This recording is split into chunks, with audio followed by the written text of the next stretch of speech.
စူးစမ်းလေ့လာတတ်တဲ့ရက်ကွန်းလေးတွေဟာအရာအလုံးကိုစိတ်ဝင်စားလုပ်တတ်ကြပါတယ်။အဲ့ဒီလိုစိတ်ဝင်စားလုပ်တတ်တာကသူတို့ကိုဒုက္ခရောက်စေနိုင်ပေမဲ့စူးစမ်းလို့စိတ်ဆိုတာမရှိမဖြစ်လိုအပ်ပါတယ်။အခုချိန်မှာတော့သူတို့ဟာအစားအစာရှာဖွေနေကြပါတယ်။ပိုးမွားတွေဖားတွေနဲ့ခရူးတွေကိုရှာဖွေနေတာပါ။သူတို့ဟာအနံ့ခံပြီးတော့ပဲအစာရှာတာမဟုတ်ပါဘူး။သူတို့ရဲ့ခြေထောက်တွေကိုအသုံးပြုပြီးအစာရှာကြတာပါ။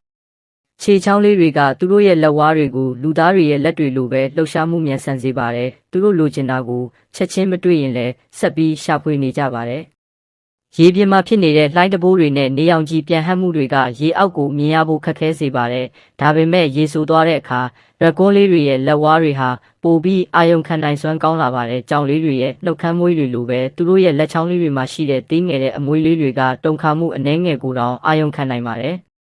ဒါပေမဲ့ဘာလဲဆိုတာအခွဲခြားသိဖို့အချိန်ယူရပါသေးတယ်ထပ်ပြီးစူးစမ်းကြည့်လိုက်တဲ့အခါမှာတော့အရသာရှိတဲ့ပစွန်လုံးလေးကိုဖမ်းမိသွားပါတော့တယ်မနက်ခင်းအလုပ်အတွက်တော့မစိုးပါဘူး